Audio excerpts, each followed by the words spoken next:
los Estados Unidos trabaja en Radio Martí desde 1998. Es fundador y presidente del Instituto de la Memoria Cubana contra el Totalitarismo. Fue uno de los organizadores del primer encuentro del libro cubano en el exilio. Ha producido 13 documentales sobre la temática cubana, entre ellos Los Sin Derechos, mención de honor en el segundo Festival del Cine de Los Ángeles. Y ha publicado varios libros, entre ellos Guevara, Anatomía de un mito. Con ustedes, Pedro Pozo.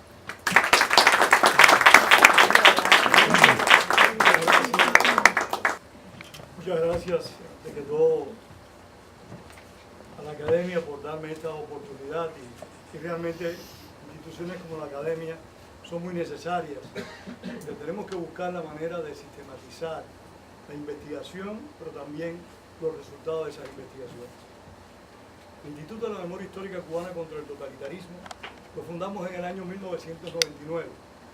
El objetivo era demostrar que si el gobierno cubano había cometido muchos crímenes, muchos abusos y había realmente depredado a toda la nación cubana, también hubo, como ha existido hasta el presente, un sector de ese pueblo que no se ha plegado y que ha enfrentado el totalitarismo.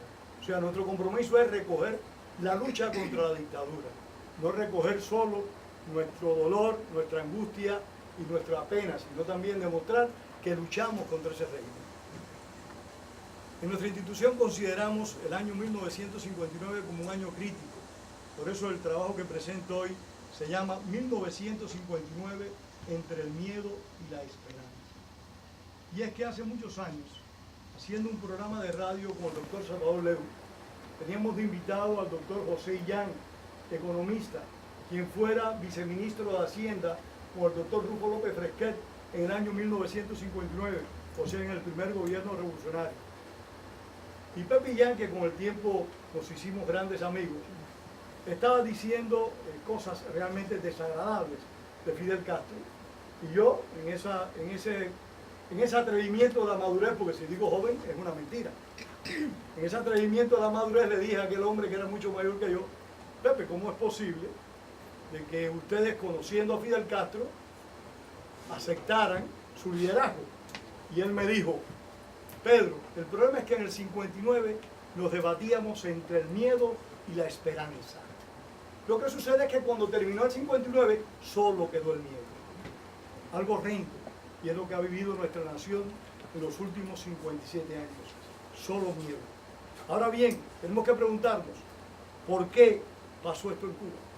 ¿Qué ocurrió? ¿Por qué logró el poder un grupo de individuos que, cierto, lucharon contra el despotismo de Fulgencio Batista, pero no lucharon ellos solos? Fueron muchos los que lucharon. Sin embargo, un pequeño grupo logró establecer el control. ¿Qué pasó? ¿Qué sucedió en la nación cubana? Si no había una organización como tal para asumir el control de la República, ¿cómo fue que lo lograron? Algunos apuntan que es un problema nuestro como pueblo. O sea, que tenemos grandes problemas de raíz. Entre ellos, el problema de siempre buscar de que algún factor extranjero interfiera en nuestros conflictos históricos. En su momento, y recordemos el año 1906, cuando don Tomás Estrada Palma procuró la intervención de Estados Unidos en aquel diferendo que todos recordamos como la Guerra Chiquita. Esto volvió a ocurrir después, años más tarde, en 3 o 4 ocasiones. Y por último, la mediación de Summerwells. Y al final, ya el esfuerzo ante el gobierno de Estados Unidos para que le quitara el apoyo que le restaba a la dictadura de Fulgencio Batista. O sea, ¿en qué medida un sector del pueblo cubano siempre ha buscado de que nuestros diferendos y en nuestros problemas participen factores extranjeros para que influyan en la balanza, en el resultado final?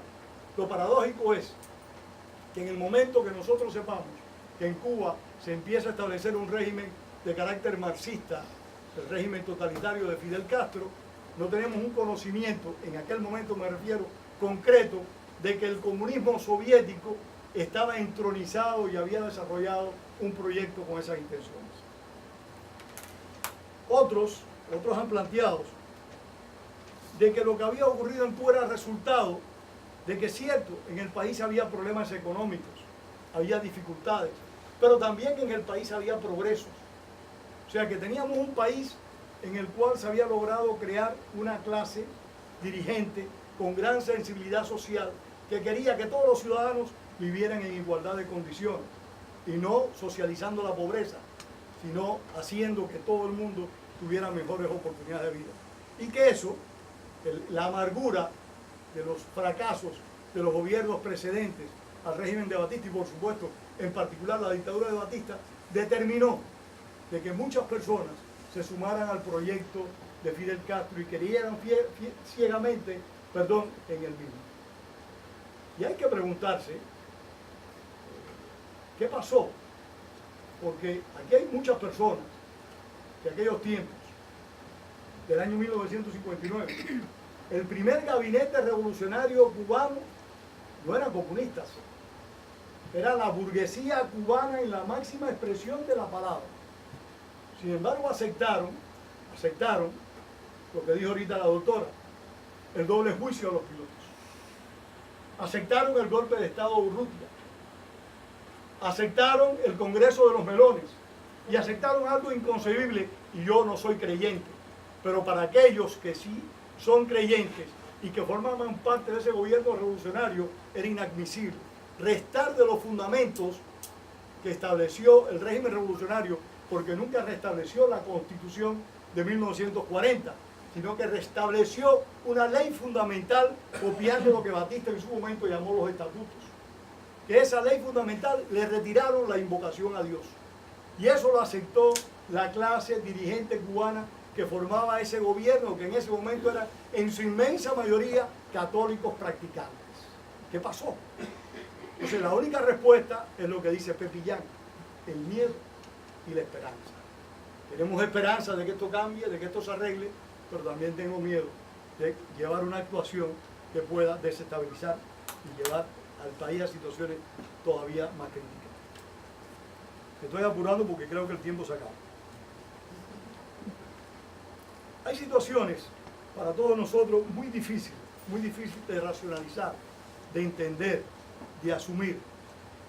Y es cómo es posible de que el Tribunal Supremo de Justicia de Cuba, y esto lo recoge el coronel Ramón Barquín en su libro Los 3 días del triunfo del castrismo, cómo es posible que el Tribunal Supremo de Justicia de Cuba reconociera en la madrugada del 1 de enero, y aquí tengo un abogado que conoce bien el caso, que la revolución era fuente de derecho, eliminando cualquier posibilidad de que un presidente del Tribunal Supremo, en el caso que esa posibilidad existiera, asumiera la magistratura. Por supuesto, había un profundo desgaste que fue con el fraude electoral cometido por Fulgencio Batista en noviembre del 58. En fin, fue como una tormenta perfecta. Muchas cosas malas se sumaron con muchas esperanzas. Hubo una ebullición gigantesca que nos llevó a un régimen que lamentablemente se ha impuesto en el país por 57 años. Pero, de más está decir, porque aquí hay muchas huellas, muchas huellas del esfuerzo de un sector del pueblo cubano. No voy a decir todo, porque la dictadura no se ha mantenido solo por el garrote, que ha usado mucho garrote, se ha mantenido también por los muchos cómplices que ha tenido. En Cuba han sobrado cómplices. Lo que pasa es que lamentablemente esos cómplices han sido por etapas. Y a veces nos encontramos caminando por las calles de cualquiera de estas ciudades o cualquier país de América Latina o de cualquier lugar del mundo a uno de esos grandes cómplices que fue culpable directo de muchos de los males que ha acontecido en nuestro país. Y yo no estoy hablando de venganza, ni estoy hablando de pasar cuenta, estoy simplemente diciendo una realidad,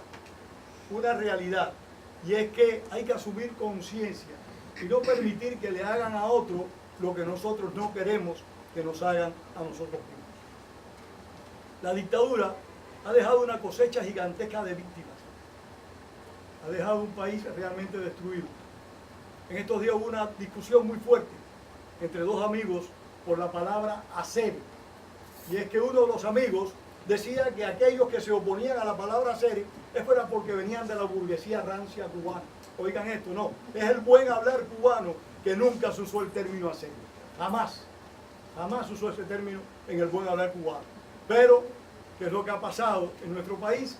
Se ha vulgarizado lamentablemente la nación. Se han perdido muchos valores. Y hay que ir al rescate de esos valores. Hay que esforzarse por restaurar lo que hemos perdido y mejorar lo que teníamos. Tenemos que hacerlo de una forma continuada, constante, dedicada, permanente. Tenemos que buscar paradigmas. Ahí tenemos dos paradigmas de la futura nación cubana, Porfirio Ramírez y Pedro Luis Boitero. Pero hay otros muchos paradigmas. Está Zapata Tamayo, que murió hace unos cuantos años atrás. Hay paradigmas en la nación cubana. Tenemos que cultivarlo, tenemos que promoverlo, tenemos que eliminar lo que algunos llaman el fuego amigo, estarnos atacándonos constantemente los unos a los otros porque fulano de tal no me cae bien o no es simpático. La historia de Cuba, por desgracia, aquellos que la conocen saben que está llena de ese episodio y de esa condición. No me llevo bien con fulano de tal y yo lo cuestiono, lo critico, no importa lo que está haciendo. Yo voy a estar en su contra y voy a hacer el trabajo sucio del enemigo. No, pensemos esto, trabajemos juntos, no tenemos que querernos, no tenemos que ser amigos, pero para hacer investigación histórica tenemos que apoyarnos mucho los unos a los otros. Los otros días Solanita me llamó la atención con mucha validez sobre algo muy importante, y es que habíamos elaborado una lista de presos políticos cubanos muertos en huelga de hambre. Teníamos una lista de 13, estábamos equivocados en uno, en Vidaurreta, que no murió en huelga de hambre, murió de un ataque al corazón y no fue el primer huelguista que murió en huelga de hambre en Cuba. En el supuesto caso que hubiera muerto en huelga de hambre, pero no fue así. ¿Qué es lo que quiero decir con esto?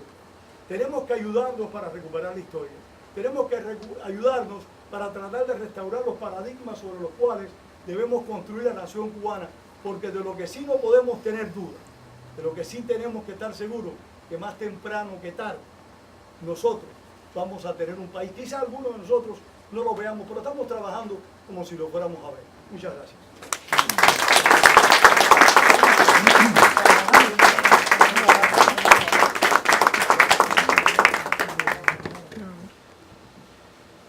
El propósito principal de esta Academia de la Historia de Cuba y el Exilio es el de difundir a los cuatro vientos la verdad sobre el caso cubano, tergiversada de continuo estos últimos 57 años por una avalancha de desinformación en los medios comunicativos iniciada por el gobierno comunista del Caribe y apoyada incondicionalmente por la izquierda internacional.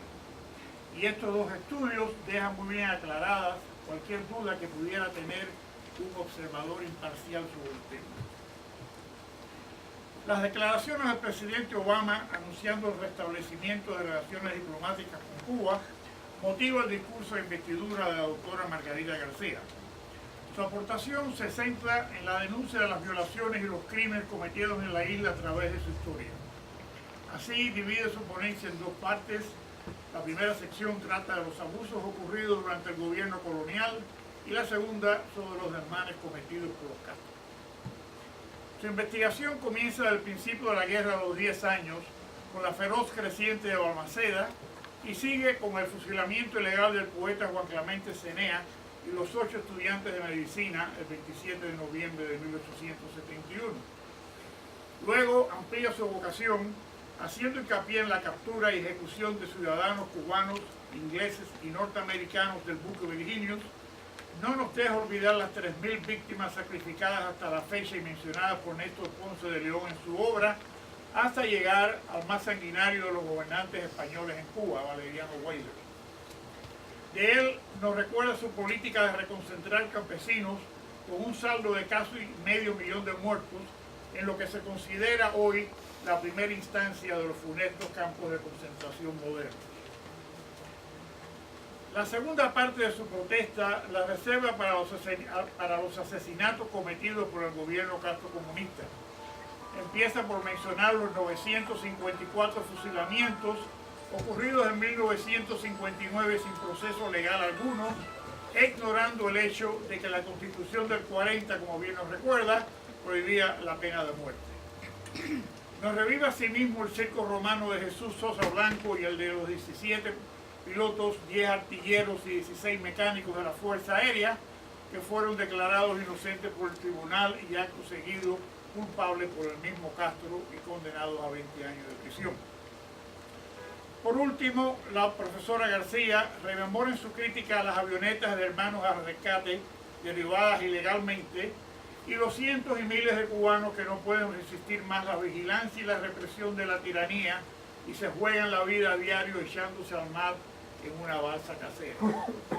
Se sabe de casi 400 cubanos que han muerto en el estrecho de la Florida huyendo de ese paraíso comunista, aunque se calcula que el número verdadero tiene que ser mucho más elevado, ya que hasta hoy día siguen llegando frágiles embarcaciones a la Florida.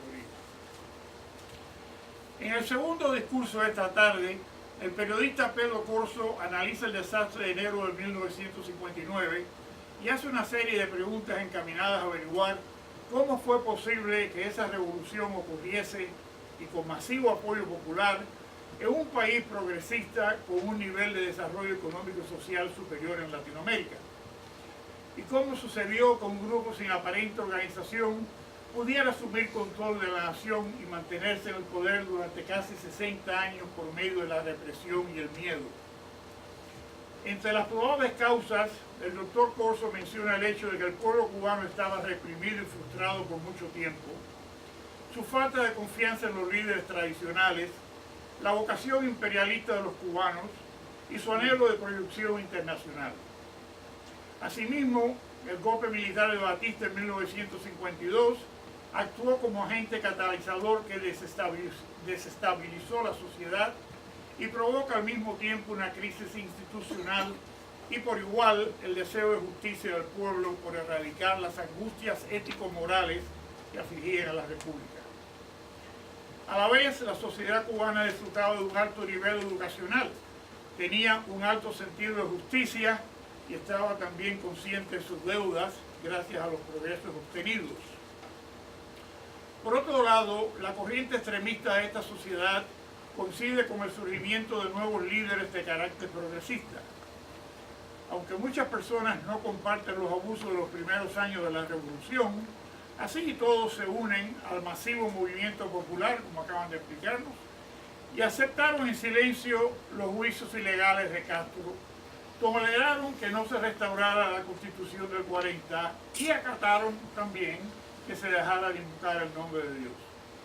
Fueron, en resumen, manipulados por la revolución, por su ingenuidad y soberbia. Mientras más escucho yo todas estas diferentes opiniones, más recuerdo yo a los independentistas, los autonomistas, los anexionistas del siglo XIX. Apuntando de que la realidad de hoy es que la sociedad civil ha sido destruida, la economía está en bancarrota, la represión es abierta y por último, quizás lo peor, la dictadura ha parido un ciudadano depredador del entorno y del prójimo. Este egoísta hombre nuevo de los Castro, sin compromisos sociales, ha aprendido a resolver de cualquier manera posible, abusando del débil a cada paso, y así dificulta mucho la reconstrucción del país. Mas a pesar de todos nuestros errores como pueblo, concluye con nota optimista, se puede afirmar que el futuro nos sonríe, ya que por suerte, como dice Pedro Corso, cito, hay hombres y mujeres cubanos que están dispuestos a dar lo mejor de sí para salvar a Cuba. Muchas gracias.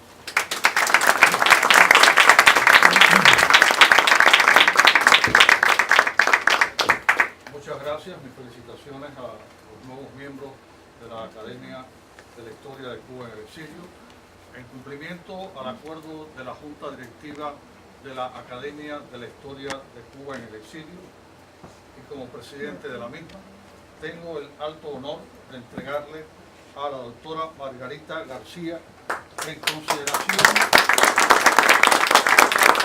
los conocimientos sobre la historia de Cuba y sus exilios y demás ejecutorias que concurren en ella, este diploma de membresía de la Academia de la Historia de Cuba en el Exilio.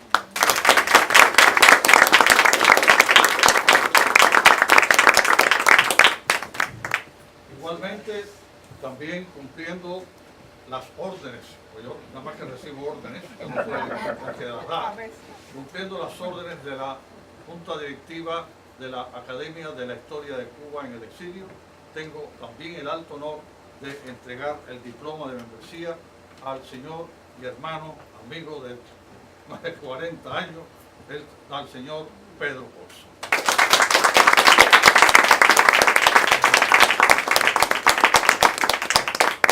Ahora, en la segunda parte de nuestra actividad del día de hoy,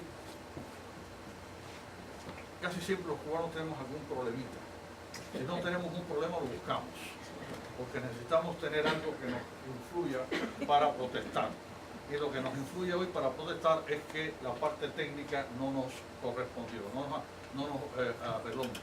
Yo no sé si tú me dijiste que podía en el teléfono encontrar, la honorable congresista Eliana Ros-Lehtinen envió un mensaje en un video que por culpa del técnico, tú eres el técnico, sí, por culpa del técnico no hemos podido ver, pero que, ¿dónde estaba Abreu? Abreu tuvo la inteligencia de hacer una transcripción del mensaje de la honorable. Entonces, si puedes leerlo, por favor, puedes venir a leerlo. Yo no lo leo, No, que lo lea él. Ok, bien. Este es el mensaje de agradecimiento de la congresista Eliana Ros-Lehtinen, porque nosotros seleccionamos el nombre de su padre, el famoso historiador, para la orden al mérito de nuestra academia. Y ella dijo lo siguiente: buenas noches a todos. Les saluda su amiga y congresista Eliana Ros-Lehtinen. Muchas gracias al doctor Eduardo Lolo y a la Academia de la Historia de Cuba en el Exilio. Siento no poder estar con ustedes esta noche, pero tenemos votos en el Congreso. Es un orgullo para mí que usted y su organización prestigiosa nombró este premio honrando a mi padre Enrique Ros. Mi padre fue un escritor y un historiador que escribió 19 libros sobre la historia de Cuba y de la comunidad cubana americana en los Estados Unidos. Él fue un defensor incansable de los derechos humanos en Cuba y siempre luchó en contra de la dictadura de los Castros. Aunque mi padre falleció en el año 2013, su espíritu todavía vive a medida que continuamos luchando en nuestras comunidades y en el Congreso por una Cuba libre y democrática. Necesitamos su ayuda para continuar luchando por la libertad de Cuba. Les pido que traten de educar a más miembros del Congreso y explicar que no podemos abandonar nuestros ideales y valores sobre Cuba. No podemos darle la espalda a nuestros hermanos y hermanas que siguen sufriendo bajo esa dictadura, como Coco Fariñas, que sigue en huelga de hambre hace más de 47 días. Hoy el régimen de Castro sigue asfixiando los derechos y la dignidad del pueblo cubano y reprimiendo violentamente a los desafortunados que viven bajo su mandato. Los secuaces de Castro continúan acosando, deteniendo y agrediendo físicamente a opositores pacíficos con impunidad. Eso es porque muchos cubanos están arriesgando sus vidas y tratan de escapar de cualquier manera que puedan. Este incremento de cubanos viniendo a los Estados Unidos es testimonio que la vida de los cubanos en la isla no está mejorando, sino siguen sufriendo a mano del régimen represivo de Castro que sofoca las libertades políticas y económicas. Debemos continuar apoyando a los valientes cubanos que siguen peleando para mantener viva la llama de la libertad en nuestra patria nativa. Debemos ser una voz para todos los cubanos que desean justicia y democracia. Y yo sé que su organización juega un papel fundamental en ayudar a lograr esta meta importante. Les agradezco su dedicación y labor en la comunidad para ayudar a nuestra patria nativa. Le envío felicitaciones al señor Pedro Corso al recibir el primer premio de la Orden al Mérito Enrique Ros. Estoy segura que será una noche exitosa. De nuevo, muchas gracias.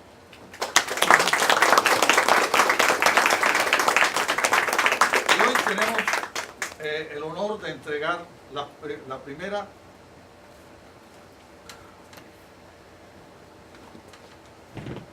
diploma, no está este diploma de universidad. No me ponga lo que no es, chicos. Me quiere embarcar. La primera orden al mérito Enrique Ros individual y la primera orden al mérito Enrique Ros colectiva. Vamos, pues ya que lo tenemos aquí cerca, voy a comenzar con el señor Pedro Ros como director de... A Pedro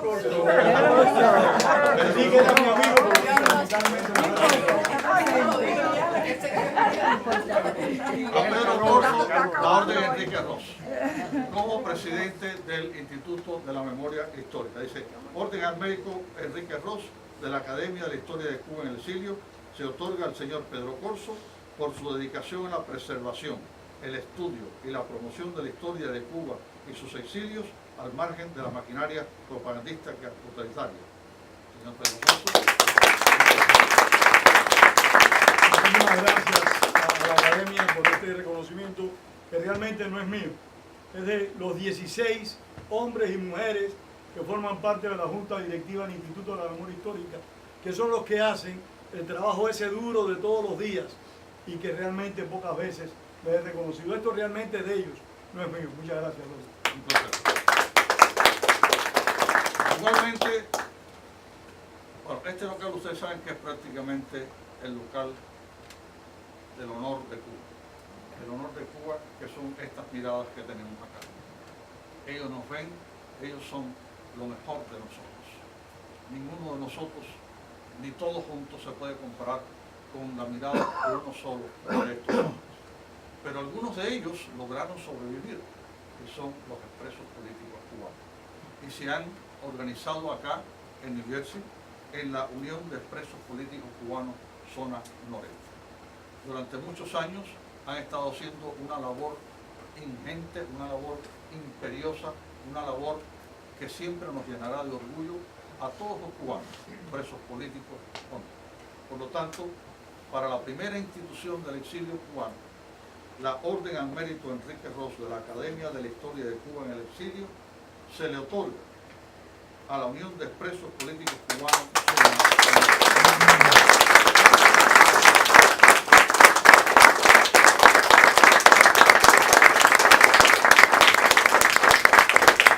Muchas gracias a la Academia Histórica de Cuba y a ustedes.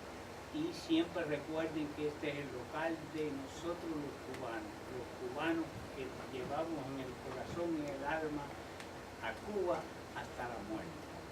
Muchas gracias.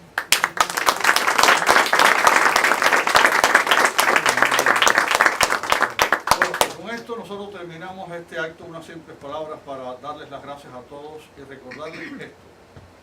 Hoy somos un pequeño grupo de académicos, de escritores, de profesores que nos hemos unido en la Academia de la Historia de Cuba a fin de que no se olvide nuestra historia, de que quede escrito nuestra historia, porque cuando la historia no se escribe se convierte en leyenda y la leyenda puede convertirse en mentira.